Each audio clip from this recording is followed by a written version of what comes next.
أنواع الخبر، اللغة العربية، الصف السادس، الترم الأول. السلام عليكم ورحمة الله وبركاته حبايبي الحلوين متابعي طيور الجنة. أنا علي جميل وأنت دلوقتي بتتفرج على قناة طيور الجنة التعليمية، الجزء الخاص بمهارات اللغة العربية الصف السادس. تمام؟ القواعد والأساليب. متنساش قبل ما نبدأ لايك الفيديو، اشترك في القناة، فعل زر الجرس عشان توصلك كل جديد من قناتك طيور الجنة. يلا بينا يا حبايبي. يعني خبر. إيه الخبر ده؟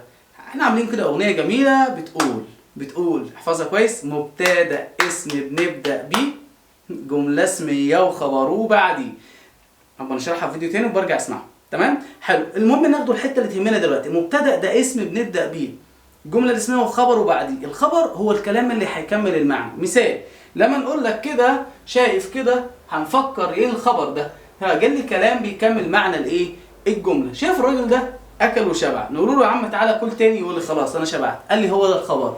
اول ما يجري الجمله بتشبع وتملى بطنها كده وتنبسط. خلاص كده لما يا عم الكروشه دي. تمام؟ يبقى ممكن الخبر ده يبقى كلمه، ممكن يبقى كلمتين، وممكن يبقى اكتر. تمام؟ خلاص. زي ايه؟ كلمه زي محمد صادق. محمد ايه؟ محمد قلت ايه؟ انا محمد صادق، يبقى الاسم ولا بدات بيه وادي صادق، يبقى صادق هي الخبر. كم كلمه؟ كلمه واحده. حلو. قلت لك محمد، ماله محمد؟ محمد يقول الحق. فين الخبر؟ يقول الحق او يقول الصدق. اذا الخبر يقول الصدق، يبقى بقى ايه؟ كلمتين. يبقى كل دي يقول الصدق دي كلها خبر. حلو. طب ايه انواع الخبر يا استاذ علي؟ الخبر ده 3 انواع: يا مفرد، يا جمله، يا شبه ايه؟ جمله. يا مفرد، ركز، يا جمله، يا شبه جمله. يبقى الخبر ليه كام نوع حبايبي؟ 3: مفرد، جمله، شبه جمله. حلو.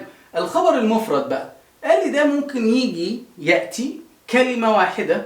تمام كده؟ او ياتي كلمه مضافه اليها كلمه اخرى. خلي بالك عشان الحته ديت بتلخبطوا فيها كتير. احنا كطلبه بنتلخبط في الجزء دي. كلمتين متضايفتين، كلمتان مضافتين. الكلمه واحدة زي محمد طويل. فين الخبر؟ اهو لونه احمر ده، طويل. يبقى طويل هي الخبر عشان قلت انا محمد انه ايه؟ طويل، بس يبقى ده الخبر. طب هنا بقى محمد طويل القامة. قلت يا محمد انه طويل القامة.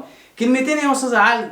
اقول لك لا، هو الخبر هنا طويل. طويل ايه بقى؟ طويل الشعر، طويل القامة، طويل اي حاجة، طويل وخلاص. ماشي. المهم انا نقصد ان هو هنا طويل، يبقى الخبر كلمة طويل. الكلمة اللي بعدها دي مضاف إليه، يبقى خبر مفرد. طويل القامة يبقى خبر إيه؟ مفرد. خلي بالك عشان بعد كده لما نيجي نقول لك كلمتين، الخبر المفرد يعني حاجة واحدة. ماشي؟ مش كلمة واحدة، في فرق، يعني حاجة واحدة. حلو قوي. إذا الخبر المفرد هو ما ليس جملة ولا شبه جملة، بل يكون كلمة واحدة. ماشي؟ مقصود به كلمة، يعني مش لفظة واحدة، يعني كلمة تدل على معنى واحد. طويل القامة برضك كلمة واحدة. خلاص؟ الكلمة دي ممكن تبقى مفرد أو مثنى أو جمع. لا استنى بقى، المفرد هنا يا حبايبي مش مقصود بيه العدد، مش مقصود بيه الإيه؟ العدد، يعني مش 1 و2 و3، أمال المقصود بيه الكلمة. خلاص؟ مقصود بيه الكلمة. يعني إيه يا أستاذ علي؟ قول لي كده. لما نقول لك محمد بطل، فين الخبر؟ كلمة إيه؟ بطل. طيب لو بطل دي كلمة مفرد. طب لما يجي الخبر مثنى تقول الكتابان جديدان. فين الخبر؟ جديدان. طب يا استاذ علي جديدان دي خبر مرفوع عن رفعه الالف، لانه مثنى، بس نوعه ايه؟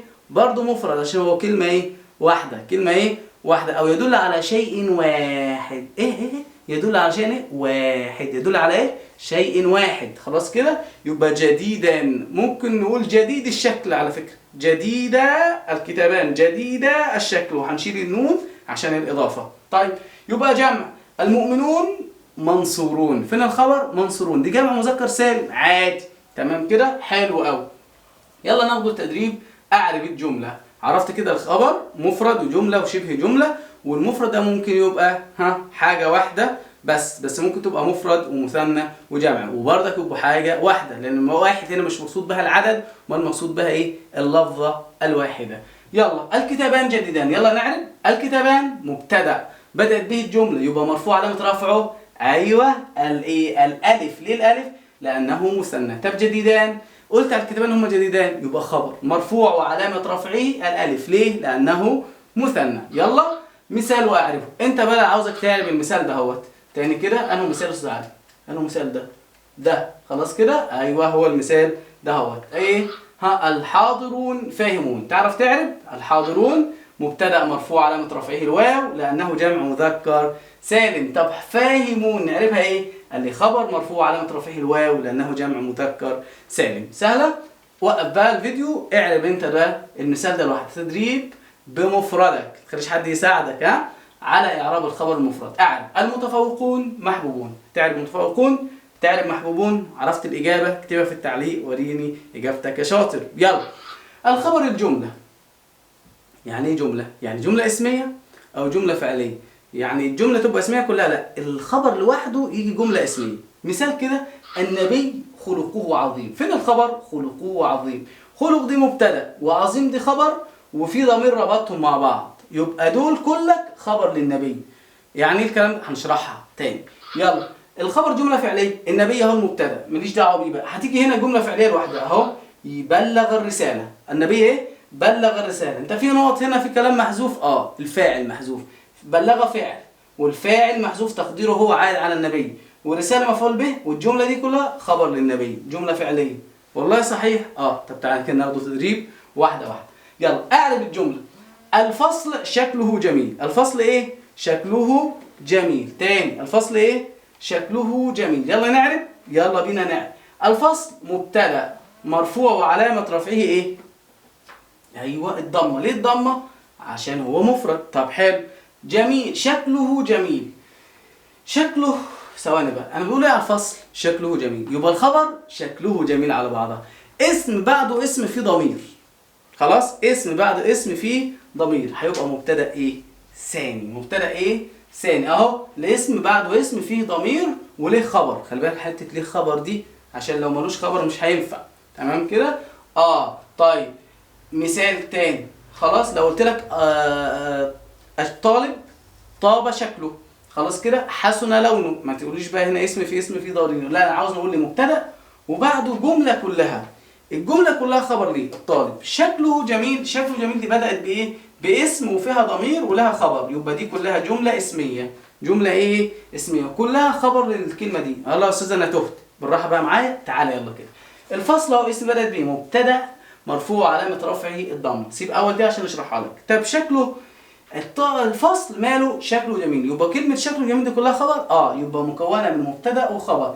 إذا شكله تقريبا إيه؟ قال لي مبتدأ ثاني مرفوع علامة رفعه الضمة والهاء مضاف إليه، والهاء ضمير رابط مضاف إليه. خلي بالك من كلمة ضمير رابط، يعني هيربط الجملة دي بدي. يعني مين اللي شكله؟ الفصل. مين اللي شكله؟ الفصل. تمام؟ طب جميل خبر للمبتدأ الثاني اللي هو شكله مرفوع علامة رفعه الضمة. طب فين الخبر بتاع الأولاني بقى ده؟ قال لي الجملة دي كلها خبر. تقول والجملة الاسمية اللي هي شكله جميل في محل رفع خبر للمبتدأ الأول. تاني يا أستاذ علي، تاني في التدريب ده بقى. النبي أخلاقه عظيمة. فين المبتدأ؟ النبي. قلنا إيه عن النبي صلى الله عليه وسلم؟ أخلاقه عظيمة، يبقى الخبر إيه؟ أخلاقه عظيمة. طب الخبر ده يا أستاذ علي بادئ باسم وفي ضمير وليه خبر. الأخلاق هي العظيمة، الأخلاق هي العظيمة، ودي يبقى مبتدأ وده خبر. طب ده يا أستاذ مبتدأ، وده مبتدأ أول وده مبتدأ إيه؟ ثاني، وعظيمة خبر المبتدأ الثاني، والجملة كلها خبر للمبتدأ الأول أخلاقه عظيمة. يقول والجملة الاسمية أخلاقه عظيمة في محل رفع خبر للمبتدأ الإيه؟ أو عاوز بقى تكتب دي تاني وتدرب عليها عشان دي هامة جدا. وقف الفيديو واكتبها. يلا أعرب الجملة. اللاعب أحرز هدفا. ده تدريب على الخبر الجملة الفعلية. اللاعب أحرز إيه؟ هدفا. أدي الجملة الفعلية. تمام؟ أحرز هدفا. أحرز إيه؟ هدفا. حلو، يبقى اللاعب يعمل ايه؟ احرز هدف. احرز دي فعل ولا اسم؟ فعل. طب جمله ولا جمله؟ جمله، يبقى دي كلها جمله فعليه خبر للمبتدا. خبر للايه؟ ازاي يا استاذ علي؟ يلا بص معايا. اللاعب اسم بدأ جمله تعرب مبتدا اسم بنبدا بيه جمله اسميه وخبر وبعديه، يبقى دي مبتدا مرفوع علامه رفع الضمه. حلو. احرز فعل ايه؟ ماض مبني على الفتح، والفاعل ضمير مستتر تقديره هو مين اللي احرز؟ اللاعب. ولو ما كانش اللاعب تبقى مشكله على فكره، عشان ده احنا عاوزين ضمير رابط. هدفا، يبقى هدفا هو اللي احرز الهدف، يبقى مفعول به منصوب على تصبيه الفتحه. طب فين خبر اللاعب؟ طب شوف كده، قول اللاعب ماله؟ احرز هدف، يبقى احرز هدفا جمله فعليه في محل رفع خبر للمبتدا اللي هو اللاعب. تاني نقول والجمله الفعليه في محل رفع خبر للايه؟ للمبتدا. ماشي يا حبايبي؟ يلا بينا نكمل. المعلم شرح الدرس. عاوزك انت تدرب نفسك وتعرف بقى لوحدك. المعلم شرح الدرس. شرح الدرس خبر، والجمله دي كلها خبر للمبتدا الايه الاولاني. تمام، حلو قوي. عاوزك بقى تكتبها في التعليقات توريني اجابتك يا جميل. الخبر شبه الجمله يجي جر ومجرور، يجي ظرف سواء كان ظرف زمان او ظرف مكان. طب ناخدوا امثله جر ومجرور ازاي. الطالب في الفصل، فين الخبر بتاع الطالب؟ في الفصل، يبقى الفصل دي جر ومجرور خبر. تمام. طيب ظرف الزمان زي ظرف زمان المباراه مساء. امتى المباراه مساء؟ يبقى مساء دي خبر ظرف.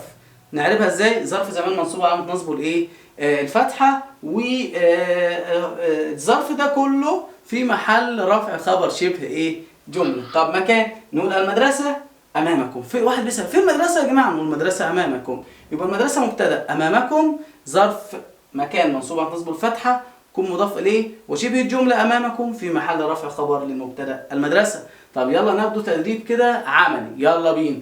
اعرب المعلم في الفصل. يلا نعرب المعلم مبتدا مرفوع علامه رفعه الضمه لانه مفرد، في حرف جر مبني على سكون المد. الفصل اسم مجرور بفيه وعلامه جره الكسره. يبقى المعلم فيه حرف جر، الفصل اسم ايه مجرور. طيب فين بقى الخبر؟ نقول له وشبه الجمله في الفصل في محل رفع خبر للمبتدا اللي هو المعلم. مش هقول هنا مبتدا اول لان مفيش مبتدا ايه ثاني ولا اولاني. شبه الجمله في محل رفع خبر للايه للمبتدا. مفيش مبتدا اول يا استاذ علي؟ لا مفيش مبتدا اول، هو مبتدا بس. ليه؟ لان امتى نقول اول؟ لما يبقى فيه ثاني. طيب عاوزك بقى تتدرب على الجمله دي. الطالب في الفصل، الطالب في الفصل. هتعرب الطالب في الفصل او المدرسه، وهتقول لي شبه الجمله هنا تبقى في محل ايه اكيد رفع ايه خبر. عرفت الاجابه؟ اكتبها في التعليقات وريني اجابتك الجميله. احذر بقى، خلي بالك من الحاجات ديت هتغلط فيها كتير. هي ايه يا استاذ علي؟ قال لي لما يبقى في خبرين في الجمله، او الجمله كده شكلها في توهم ان في خبرين. ازاي يا استاذ علي؟ بص كده، مثال المعلم في الايه الفصل. المعلم في الايه الفصل يشرح. فين الخبر؟ تقول لي في الفصل خبر شبه جمله. اقول لك غلط. انا عاوز اقول ايه عن المعلم؟ انه بيشرح، يبقى الخبر يشرح. يشرح بقى فين؟ في الفصل، في البيت، في المدرسه، يشرح زي ما يشرح. المهم ان انا عاوز اقول ان هو بيعمل ايه يشرح. هي ده الخبر المطلوب. اذا يشرح هي الخبر. تمام. يبقى اوعى كده تتوهم ان في خبرين. هنا مفيش خبرين، هو خبر ايه واحد بس. احنا بنتوهم ان هنا الخبر هو في الايه الفصل. طيب المثال الثاني محمد نشيط ماهر يعمل بجد. فين الخبر؟ كل ده خبر. ايه تاني قول لي. اقول لك محمد مبتدا، بنقول عن محمد نشيط صح، ماهر صح، يعمل في بجد صح، كل دي اخبار. يعني ممكن يا استاذ علي المبتدا يجي له خبر واثنين وثلاثه واربعه ومية.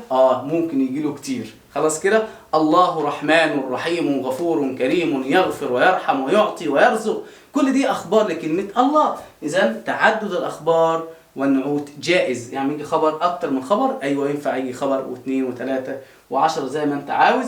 اكيد انت بعد كده هتعرف تعرب السؤال ده هوت. اعرف سؤال الحلقه وتكتب الاجابه في التعليقات. الاعراب لجمله المعلم لمساته ابداعيه. المعلم لمساته ابداعيه. لو عرفت الاجابه اكتبها في التعليقات. بشكركم حبايبي، كنتم مع قناه طيور الجنه. ما تنسوش لايك للفيديو، اشتركوا القناه، فعلوا زر الجرس عشان يوصلكم كل جديد من قناه طيور الجنه. السلام عليكم ورحمه الله وبركاته.